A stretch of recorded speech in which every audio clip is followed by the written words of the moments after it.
Very good morning to all of you. आपका welcome है श्रीमती मोहरी देवी तापड़े कन्या महाविद्यालय के यूट्यूब चैनल पे। हमने कल बात की थी ग्लाइकोकेलिक्स की। तो ग्लाइकोकेलिक्स कहाँ प्रेजेंट होता है? External to the cell wall, means जो सेल वॉल के बाहर की ओर कौन प्रेजेंट रहेगा? ग्लाइकोकेलिक्स। मींस वो क्या होती है? कार्बोहाइड्रेट की एक लेयर होती है। आज हम बात करेंगे प्लाज्मा मेम्ब्रेन की, बैक्टीरियल प्लाज्मा मेम्ब्रेन की बात करेंगे हम। तो जो बैक्टीरियल प्लाज्मा मेम्ब्रेन है वो क्या होती है? Is a unit membrane. क्या होती है?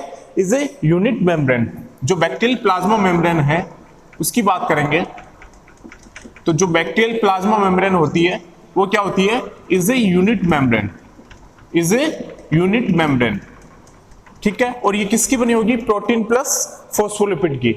ये प्रोटीन की भी बनी होगी, made up of protein plus phospholipid. जब आप यूकेरियोट्स में प्लाज्मा मेम्ब्रेन पढ़ते हैं तो वो किसकी बनी होती है? फॉस्फोलिपिड बाइलेयर भी बोलते हैं उसको हम क्या बोलते हैं? उसको फॉस्फोलिपिड बाइलेयर भी बोलते हैं। जो यूकेरियोटिक प्लाज्मा मेम्ब्रेन की जो प्लाज्मा मेम्ब्रेन होती है वो किसकी बनी होती है? फॉस्फोलिपिड की। तो उसको हम क्या बोलते हैं? फॉस्फोलिपिड बाइलेयर भी।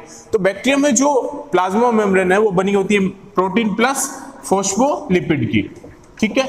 और ये क्या होती है? Is a unit membrane. और ये क्या होती है? Is a unit membrane.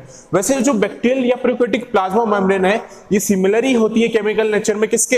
Eukaryotic plasma membrane के, ठीक है। ये स्ट्रक्चरली और केमिकली इनके जो फीचर है वो सिमिलर रहते हैं किसके? यूकेरियोटिक प्लाज्मा मेम्ब्रेन के। अब ये ध्यान रखना, जो प्लाज्मा मेम्ब्रेन की बात करोगे तो प्रोकैरियोट्स और यूकेरियोटिक प्लाज्मा मेम्ब्रेन की बात करोगे तो प्लाज्मा मेम्ब्रेन जो प्रोकैरियोटिक की होती है वो क्या होती है? यूनिट मेम्ब्रेन होती है। और वो किसके बनी होती है? प्रोटीन और फॉस्फोलिपिड की। और जो यूकेरियोटिक प्लाज्मा मेम्ब्रेन है वो किसका बना होगा? फॉस्फोलिपिड बाइलेयर का। किसका बना होगा? फॉस्फोलिपिड बाइलेयर का। और उसमें जो इंटरेक्शन होता है वो कौन सा होता है? हाइड्रोफोबिक इंटरेक्शन होता है उसमें। और जो ये स्ट्रक्चरली और केमिकली ये क्या रहेगी? सेम रहेगी किसके? यूकेरियोटिक प्लाज्मा मेम्ब्रेन के। इसके जो केमिकली नेचर होगा, जो स्ट्रक्चरल नेचर होगा वो सेम रहेगा किसके? यूकेरियोटिक प्लाज्मा मेम्ब्रेन के। और डिफरेंस कहां होता है वो चीज ध्यान में रखना, वो इंपॉर्टेंट थिंग है। डिफरेंस क्या होता है प्रोकैरियोटिक प्लाज्मा मेम्ब्रेन में और यूकेरियोटिक प्लाज्मा मेम्ब्रेन में? वो बहुत इंपॉर्टेंट चीज होती है। तो डिफरेंस वैसे क्या होता है? वैसे तो प्लाज्मा मेम्ब्रेन प्रोकैरियोट्स की और यूकेरियोट्स की क्या होगी? लगभग सिमिलर होगी। चाहे वो केमिकली बात करेंगे हम, चाहे हम स्ट्रक्चरली बात करेंगे तो लगभग क्या होगी? वो सेम होगी। अगर आप स्ट्रक्चरली बात कर लो चाहे केमिकली बात कर लो तो प्रोकैरियोटिक प्लाज्मा मेम्ब्रेन और यूकेरियोटिक प्लाज्मा मेम्ब्रेन ऑलमोस्ट क्या होगी? सेम होगी। लेकिन डिफरेंस कहां होता है? और वो डिफरेंस ही क्या होता है? इंपॉर्टेंट होता है। तो डिफरेंस क्या होगा कि यूकेरियोटिक प्लाज्मा मेम्ब्रेन होता है वो क्या रखता है? स्टीरोल रखता है, ठीक है। यूकेरियोट हैव स्टीरोल, ये बहुत इंपॉर्टेंट है। प्रोकैरियोटिक प्लाज्मा मेम्ब्रेन के पास स्टीरोल नहीं होता है। Eukaryote have sterol in their membrane, in their plasma membrane. Plasma membrane को मैं शॉर्ट में रख रहा हूं P.M. मींस प्लाज्मा मेम्ब्रेन, ठीक है। और मैंने ये क्या होगा? ये साइन, ये प्रोकैरियोट्स लिखेंगे हम इसको शॉर्ट फॉर्म में। ये क्या है? यूकेरियोट्स। ये ध्यान रखना, कहीं भी ऐसा भी लिखा होता है तो आप क्या बोलोगे कि ये प्रोकैरियोट्स है। अगर ऐसा लिखा है तो आप क्या बोलोगे? ये यूकेरियोट्स है। तो यूकेरियोटिक जो प्लाज्मा मेम्ब्रेन है वो क्या रखता है? स्टीरोल रखता है, ठीक है। ये मेजर डिफरेंस है प्रोकैरियोटिक प्लाज्मा मेम्ब्रेन और यूकेरियोटिक प्लाज्मा मेम्ब्रेन में कि यूकेरियोटिक जो प्लाज्मा मेम्ब्रेन है वो अपने अंदर क्या रखेगा? स्टीरोल रखेगा, जबकि प्रोकैरियोटिक प्लाज्मा मेम्ब्रेन के पास स्टीरोल नहीं होता है, ठीक है। स्टीरोल एब्सेंट होगा किसके पास? Sterol are absent, sterol are absent from the plasma membrane of all bacteria। all bacteria में क्या होगा? स्टीरोल। all bacteria की जो प्लाज्मा मेम्ब्रेन है उसमें स्टीरोल क्या रहेगा? एब्सेंट रहेगा। ये ध्यान में रखना कि यूकेरियोटिक की प्लाज्मा मेम्ब्रेन में क्या प्रेजेंट होता है? स्टीरोल प्रेजेंट होता है, जबकि प्रोकैरियोटिक प्लाज्मा मेम्ब्रेन में स्टीरोल प्रेजेंट नहीं होता है। लेकिन एक्सेप्शन हर जगह प्रेजेंट है, अपवाद हर जगह प्रेजेंट रहेगा। जो माइकोप्लाज्मा है बैक्टीरिया में वो क्या रखता है? एक अकेला सिंगल बैक्टीरिया होता है जो क्या रखेगा? स्टीरोल रखेगा अपनी प्लाज्मा मेम्ब्रेन में। और ये बहुत बहुत इंपॉर्टेंट है। और ये कॉम्पिटिटिव एग्जाम में पूछा जाता है कि कौन सा ऐसा बैक्टीरिया है जिसकी प्लाज्मा मेम्ब्रेन में क्या प्रेजेंट होता है? स्टीरोल प्रेजेंट होता है। वैसे हम नॉर्मली क्या बोलते हैं कि यूकेरियोटिक के पास ही क्या होता है, स्टीरोल होता है उनकी प्लाज्मा मेम्ब्रेन में, और सारे बैक्टीरिया, मोस्टली बैक्टीरिया में क्या होता है, स्टीरोल एब्सेंट होता है। लेकिन एक बैक्टीरिया में एक्सेप्शन है, एक बैक्टीरिया में अपवाद है जिसके पास उसकी प्लाज्मा मेम्ब्रेन में क्या रहता है, स्टीरोल रहता है। तो वो कौन सा है, माइकोप्लाज्मा। माइकोप्लाज्मा के पास क्या प्रेजेंट रहेगा, स्टीरोल प्रेजेंट रहेगा उसकी प्लाज्मा मेम्ब्रेन में। तो ये इंपॉर्टेंट है, जहां भी एक्सेप्शन अपवाद आता है वो हर जगह क्या होता है, इंपॉर्टेंट होता है, और क्वेश्चन भी वहीं से क्या होता है, राइज होता है। क्वेश्चन वहीं से पूछा जाता है कि एक्सेप्शन क्या है वहां पे, ठीक है। तो जो स्टीरोल है, प्लाज्मा मेम्ब्रेन का जो स्टीरोल है वो कहां प्रेजेंट रहेगा, माइकोप्लाज्मा में। माइकोप्लाज्मा क्या है, इसमें एक्सेप्शन है। माइकोप्लाज्मा में क्या प्रेजेंट रहेगा, स्टीरोल प्रेजेंट रहेगा, ठीक है। ये एक्सेप्शन होता है माइकोप्लाज्मा। वैसे हम क्या बोल रहे हैं कि हर बैक्टीरिया में जो स्टीरोल है वो क्या रहता है, एब्सेंट रहता है। लेकिन माइकोप्लाज्मा में क्या रहेगा, स्टीरोल हमेशा क्या रहेगा, प्रेजेंट रहेगा, ठीक है। भाई हम बात करें कि यूकेरियोटिक प्लाज्मा मेम्ब्रेन और प्रोकैरियोटिक प्लाज्मा मेम्ब्रेन में इंपॉर्टेंट डिफरेंस क्या है, तो यूकेरियोटिक प्लाज्मा मेम्ब्रेन क्या रखता है, अपनी प्लाज्मा मेम्ब्रेन में स्टीरोल रखता है, और कोई भी बैक्टीरिया के पास स्टीरोल नहीं होता है। लेकिन माइकोप्लाज्मा एक्सेप्शन है, इसके पास क्या रहेगा, स्टीरोल प्रेजेंट रहेगा। और ये बहुत इंपॉर्टेंट है, और ये पूछा भी जाएगा एग्जाम में कि कौन सा बैक्टीरिया जिसके पास जो अपनी प्लाज्मा मेम्ब्रेन में क्या रखता है, स्टीरोल रखता है, ठीक है। अब अगर प्रोकैरियोट्स में हम बोल रहे हैं कि स्टीरोल नहीं होता, तो प्रोकैरियोट्स में क्या होता है, स्टीरोल की जगह प्रोकैरियोट्स में एक स्पेशल स्ट्रक्चर पाई जाती है जिसको हम बोलते हैं होपेनोइड्स। ये ध्यान में रखना, वेरी इंपॉर्टेंट, दोनों क्वेश्चन यहीं से राइज हो गया कॉम्पिटिटिव एग्जाम में। माइकोप्लाज्मा स्टीरोल रखता है, और अगर ऑल बैक्टीरिया स्टीरोल नहीं रखते तो क्या रखते हैं, एक स्टीरोल लाइक स्ट्रक्चर रखता है जिसको हम क्या बोलते हैं, होपेनोइड्स। ये पूछा जाता है एग्जाम में, चाहे नीट एग्जाम हो चाहे कोई भी एग्जाम हो, ये क्वेश्चन यहीं से राइज होता है कि बैक्टीरिया की प्लाज्मा मेम्ब्रेन क्या प्रेजेंट होता है, होपेनोइड्स। ये स्टीरोल लाइक स्ट्रक्चर होती है बैक्टीरिया में, जबकि स्टीरोल प्रेजेंट नहीं होता है, लेकिन स्टीरोल लाइक स्ट्रक्चर प्रेजेंट होती है किसमें, बैक्टीरियल प्लाज्मा मेम्ब्रेन में, जिसको क्या बोलते हैं, होपेनोइड्स बोलते हैं। क्या बोलते हैं इसको हम, होपेनोइड्स बोलते हैं। तो इसको नोट कर लीजिएगा, molecules similar to sterol, molecules similar to sterol, molecules similar to sterol called hopenoids are present in the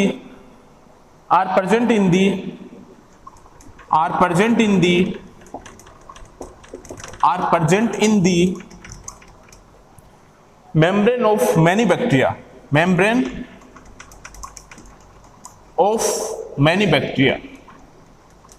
तो स्टीरोल की जगह क्या प्रेजेंट रहेगा यहाँ पे, होपेनोइड्स। तो एक बार थोड़ा ध्यान से सुन लीजिएगा कि हम बात कर रहे हैं प्रोकैरियोटिक प्लाज्मा मेम्ब्रेन की। तो प्रोकैरियोटिक प्लाज्मा मेम्ब्रेन क्या होता है, यूनिट मेम्ब्रेन होता है, और यूकैरियोटिक प्लाज्मा मेम्ब्रेन और प्रोकैरियोटिक प्लाज्मा मेम्ब्रेन लगभग सिमिलर होता है, चाहे उसके केमिकल स्ट्रक्चर की बात करें चाहे हम स्ट्रक्चर की बात करें। तो प्रोकैरियोटिक प्लाज्मा मेम्ब्रेन और यूकैरियोटिक प्लाज्मा मेम्ब्रेन क्या होता है, ऑलमोस्ट क्या होता है, सिमिलर होता है। लेकिन डिफरेंस क्या आता है कि यूकैरियोटिक प्लाज्मा मेम्ब्रेन के पास क्या प्रेजेंट होता है, स्टीरोल प्रेजेंट होता है। क्या प्रेजेंट होता है, स्टीरोल प्रेजेंट होता है, जबकि बैक्टीरिया के पास उनकी प्लाज्मा मेम्ब्रेन में स्टीरोल प्रेजेंट नहीं होता है। हाँ, एक एक्सेप्शन है माइकोप्लाज्मा, जिसकी प्लाज्मा मेम्ब्रेन में क्या प्रेजेंट होगा, स्टीरोल प्रेजेंट होगा। अब बात आती है कि अगर स्टीरोल प्रेजेंट नहीं है बैक्टीरिया में, अगर प्रोकैरियोट्स में स्टीरोल या बैक्टीरिया में स्टीरोल प्रेजेंट नहीं है, तो वहां पे एक स्पेशल स्ट्रक्चर पाई जाती है जो यूकैरियोटिक में स्टीरोल है उसके सिमिलर एक स्ट्रक्चर पाई जाएगी बैक्टीरिया में, उसको हम क्या बोलते हैं, होपेनोइड्स, ठीक है। तो molecule similar to sterol called hopanoids. अगर यूकैरियोट्स में स्टीरोल प्रेजेंट है तो बैक्टीरिया में आप क्या बोलोगे कि बैक्टीरिया में क्या प्रेजेंट है, होपेनोइड्स, ठीक है। इनकी प्लाज्मा मेम्ब्रेन में क्या प्रेजेंट होगा, होपेनोइड्स प्रेजेंट होगा, ठीक है।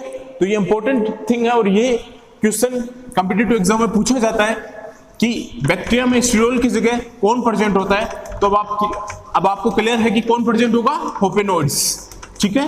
कौन प्रेजेंट होगा वहां पे, होपेनोइड्स। अब बात करते हैं प्रोकैरियोटिक प्लाज्मा मेम्ब्रेन के फंक्शन की। तो प्रोकैरियोटिक प्लाज्मा मेम्ब्रेन का फंक्शन क्या होता है, ये क्या रोल करते हैं, ये तो ट्रांसपोर्ट में, ठीक है।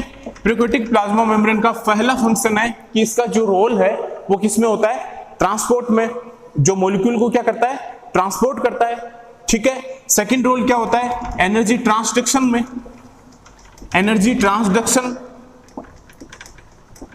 तो प्रोकैरियोटिक प्लाज्मा मेम्ब्रेन का फंक्शन क्या हुआ कि एक तो ये मॉलिक्यूल का क्या करता है, ट्रांसपोर्ट करता है, ठीक है। तो फर्स्ट जो फंक्शन हुआ वो क्या हुआ, ट्रांसपोर्ट। सेकंड क्या हुआ, एनर्जी ट्रांसडक्शन, ठीक है।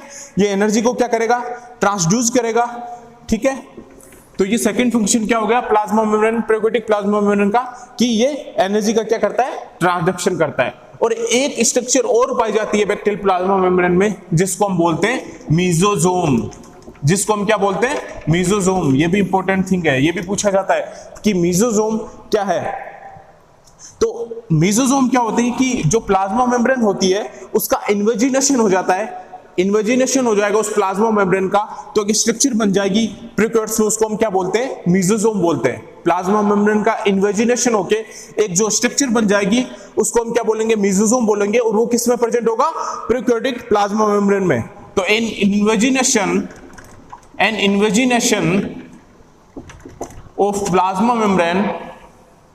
of plasma membrane is called mesosome। इसको हम क्या बोलेंगे, मीजोजोम बोलेंगे। और ये मीजोजोम भी किस में प्रेजेंट होगा, प्रोकैरियोटिक प्लाज्मा मेम्ब्रेन में, क्योंकि जो प्लाज्मा मेम्ब्रेन है प्रोकैरियोट्स की या बैक्टीरिया की, वो इन्वेजिनेशन होके क्या बना लेगा, मीजोजोम लाइक क्या बना लेगी, वो स्ट्रक्चर बना लेगी। तो मीजोजोम किस में प्रेजेंट हुआ, इन प्रोकैरियोटिक प्लाज्मा मेम्ब्रेन में, ठीक है। अब ये मीजोजोम का रोल क्या होता है, मीजोजोम क्या क्या कर सकता है, एक तो ये किस में इन्वॉल्व होता है, क्रोमोजोम रेप्लिकेशन में। जो बैक्टीरियल क्रोमोजोम का जो रेप्लिकेशन होता है उसमें इन्वॉल्व होता है कौन, मीजोजोम। तो इन्वॉल्वड इन, इसका फंक्शन क्या होता है मीजोजोम का, इन्वॉल्वड इन क्रोमोजोम रेप्लिकेशन। ये रेप्लिकेशन में क्या होता है, इन्वॉल्व होता है। रेप्लिकेशन आपको पता है क्या होता है, रेप्लिकेशन स्टूडेंट्स आपको पता होगा रेप्लिकेशन क्या होता है, आपने पढ़ा है 12th में। रेप्लिकेशन क्या होता है, रेप्लिकेशन का मतलब क्या है कि डीएनए से जब डीएनए का फॉर्मेशन होता है, डीएनए से जब डीएनए बनता है, उस प्रोसेस को हम क्या बोलते हैं, रेप्लिकेशन। आपको पता होगा, ये 11th 12th एनसीईआरटी में पढ़ा होगा आपने कि रेप्लिकेशन क्या होता है, ठीक है। आपने डीएनए पढ़ा होगा, डबल डीएनए हेलिकल स्ट्रक्चर पढ़ी होगी, ठीक है। किसने दी थी डीएनए डबल हेलिकल स्ट्रक्चर, 1953 में किसने दी थी, किसने दी थी डबल हेलिकल स्ट्रक्चर, ये आप मुझे जरूर बताना, ठीक है, कि डीएनए डबल हेलिकल स्ट्रक्चर किसने दी थी, ठीक है। ये कब डिस्कवर हुई थी, 1953 में। और ये आपके लिए क्वेश्चन है, मुझे आप बताएंगे कि डीएनए डबल हेलिकल स्ट्रक्चर किसने डिस्कवर की थी, ठीक है। तो रेप्लिकेशन ये इन्वॉल्व होता है किसमें, क्रोमोजोमल रेप्लिकेशन में। तो मीजोजोम कहां इन्वॉल्व होगा, क्रोमोजोमल रेप्लिकेशन में। और रेप्लिकेशन का मतलब क्या होता है कि जब डीएनए से क्या बनता है, डीएनए बनता है, उस प्रोसेस को हम क्या बोलते हैं, रेप्लिकेशन बोलते हैं। उस प्रोसेस को हम क्या बोलेंगे, रेप्लिकेशन बोलेंगे। और रेप्लिकेशन में कौन सा एंजाइम काम करता है यहाँ पे, डीएनए पॉलीमरेज। कौन सा एंजाइम काम करता है यहाँ पे, डीएनए पॉलीमरेज। तो आपको पता होना चाहिए कि रेप्लिकेशन क्या होता है। अगर कहीं भी टर्म आती है रेप्लिकेशन, या आपने पढ़ा भी है लेकिन आपने ढंग से नहीं पढ़ा होगा, रेप्लिकेशन जो टर्म आती है उसका मतलब क्या है कि डीएनए से जब डीएनए का फॉर्मेशन होता है, उस प्रोसेस को हम क्या बोलते हैं, रेप्लिकेशन बोलते हैं। या डीएनए एज ए टेम्पलेट काम करता है, और डीएनए अगर एज ए टेम्पलेट काम करेगा तो वो नए डीएनए स्ट्रैंड की क्या कर देगा, सिंथेसिस कर देगा। क्लियर है आपको भाई, डीएनए से क्या बन रहा है, डीएनए बन रहा है, तो उस प्रोसेस को हम क्या बोलते हैं, रेप्लिकेशन। और यहाँ पे जो एंजाइम यूज होता है उसको हम क्या बोलेंगे, डीएनए पॉलीमरेज, ठीक है। अब डीएनए है, डीएनए को हम एज ए टेम्पलेट यूज कर रहे हैं। अगर टेम्पलेट हम डीएनए को यूज कर रहे हैं तो भी वो क्या कर रहा है, एक नए डीएनए स्ट्रैंड की क्या कर रहा है, वो सिंथेसिस कर रहा है। तो उस प्रोसेस को हम क्या बोलते हैं, रेप्लिकेशन बोल रहे हैं। मैं आपको थोड़ा सा आइडिया दे देता हूं कि रेप्लिकेशन क्या होता है, ठीक है। तो जब डीएनए से डीएनए की सिंथेसिस होती है, ये मान लो डीएनए है, डीएनए से जब डीएनए बनता है, डीएनए को एज ए टेम्पलेट यूज करते हैं हम, और नए डीएनए चेन स्ट्रैंड की क्या करते हैं, हम सिंथेसिस करते हैं। तो उस प्रोसेस को हम क्या बोलते हैं, रेप्लिकेशन बोलते हैं। उस प्रोसेस को हम क्या बोलते हैं, रेप्लिकेशन बोलते हैं। अब आपको क्लियर होगा ना कि डीएनए से जब डीएनए का फॉर्मेशन होगा तो उस प्रोसेस को हम क्या बोलेंगे, रेप्लिकेशन बोलेंगे, ठीक है। और यहाँ जो एंजाइम काम करता है उसको हम क्या बोलते हैं, डीएनए पॉलीमरेज। ये बहुत बेसिक है, ये कॉम्पिटिटिव एग्जाम में हर में पूछा जाता है, थोड़ा सा ध्यान रखो आप, ठीक है। चीजों को रिलेट करके पढ़ने की कोशिश करो। तो डीएनए से जब डीएनए बनता है, उस प्रोसेस को हम क्या बोलते हैं, रेप्लिकेशन बोलते हैं। और यहाँ पे जो एंजाइम काम करता है उसको हम क्या बोलते हैं, डीएनए पॉलीमरेज। उस एंजाइम को क्या बोलते हैं हम, डीएनए पॉलीमरेज। तो डीएनए को हमने एज ए टेम्पलेट यूज किया और नए डीएनए स्ट्रैंड की क्या हो गई, यहाँ पे सिंथेसिस हो गई। ठीक है, अब डीएनए पे चार्ज कौन सा होता है ये भी आपको पता होगा। डीएनए पे मैंने क्या बताया था कि फॉस्फेट के कारण डीएनए पे चार्ज कौन सा रहेगा, हमेशा नेगेटिव चार्ज। ये भी ध्यान रखना, ये बेसिक क्वेश्चन है, ये बेसिक है, हर जगह पूछा जाता है आपको। ठीक है, कि डीएनए पे कौन सा चार्ज रहेगा, नेगेटिव चार्ज रहेगा। कौन सा चार्ज रहेगा, नेगेटिव चार्ज रहता है किस पे, डीएनए पे। और किसकी वजह से रहता है नेगेटिव चार्ज, फॉस्फेट की वजह से। किसकी वजह से रहेगा, ड्यू टू फॉस्फेट। फॉस्फेट की वजह से डीएनए पे क्या रहेगा, नेगेटिव चार्ज रहता है। ठीक है, तो डीएनए से डीएनए बना, उस प्रोसेस को हमने क्या बोला, रेप्लिकेशन बोला। और एक चीज और ध्यान में रखना कि जब डीएनए स्ट्रैंड की सिंथेसिस होती है, जब रेप्लिकेशन होता है, तो आपको पूछ सकते हैं वो कि वो कौन सी डायरेक्शन में सिंथेसिस होता है। आपसे ये भी पूछा जाता है कि डीएनए की चेन जब सिंथेसिस होती है या डीएनए का जब रेप्लिकेशन होता है तो वो कौन सी डायरेक्शन में होता है। तो आप क्या बोलोगे, वो डायरेक्शन होती है हमेशा 5 प्राइम टू 3 प्राइम डायरेक्शन में। कभी भी 3 प्राइम टू 5 प्राइम डायरेक्शन में डीएनए का सिंथेसिस नहीं होता है। डीएनए का जो सिंथेसिस होता है वो कौन सी डायरेक्शन में होगा, हमेशा 5 प्राइम टू 3 प्राइम डायरेक्शन में डीएनए चेन का क्या होगा, सिंथेसिस होगा। तो ये 4 इंपॉर्टेंट क्वेश्चन जो हर कॉम्पिटिटिव एग्जाम में पूछा जाता है। ठीक है, वो मैंने आपको बताया कि डीएनए से जब डीएनए बनता है तो उस प्रोसेस को हम क्या बोलते हैं, रेप्लिकेशन बोलते हैं, क्योंकि डीएनए से टेम्पलेट यूज होता है और नए डीएनए स्ट्रैंड की क्या होती है, सिंथेसिस होती है। उस प्रोसेस को हम क्या बोलते हैं, रेप्लिकेशन बोलते हैं। और यहाँ पे जो एंजाइम काम करता है उसको क्या बोलेंगे हम, डीएनए पॉलीमरेज। और डीएनए पे कौन सा चार्ज रहेगा, हमेशा नेगेटिव, ड्यू टू फॉस्फेट के कारण क्या रहेगा, हमेशा नेगेटिव चार्ज। और डीएनए चेन की जो सिंथेसिस होगी वो कौन सी डायरेक्शन में होगी, हमेशा 5 प्राइम टू 3 प्राइम डायरेक्शन में क्या होगी, डीएनए चेन की सिंथेसिस होगी। कभी भी 3 प्राइम टू 5 प्राइम डायरेक्शन में डीएनए सिंथेसिस नहीं करता है। तो मेसोसोम, अब आपको क्लियर है कि रेप्लिकेशन क्या होता है। मैं आपको बताऊंगा सेंट्रल डॉगमा थोड़ा सा। तो मेसोसोम जो इन्वॉल्व होता है वो किस में इन्वॉल्व होता है, क्रोमोसोम रेप्लिकेशन में। किस में इन्वॉल्व होता है, क्रोमोसोमल रेप्लिकेशन में। और रेप्लिकेशन आपको क्लियर है कि रेप्लिकेशन क्या होता है। और मेसोसोम जो है वो प्रेजेंट रहता है बोथ, दोनों में, ग्राम पॉजिटिव बैक्टीरिया में प्रेजेंट रहेगा और ग्राम नेगेटिव बैक्टीरिया में भी क्या रहेगा, प्रेजेंट रहेगा। Both present in gram positive bacteria और ग्राम नेगेटिव बैक्टीरिया में। तो मेसोसोम ग्राम पॉजिटिव बैक्टीरिया में भी प्रेजेंट रहेगा और ग्राम नेगेटिव बैक्टीरिया में भी प्रेजेंट रहेगा। ठीक है, थैंक यू, आज इतना ही, कल और देखते हैं।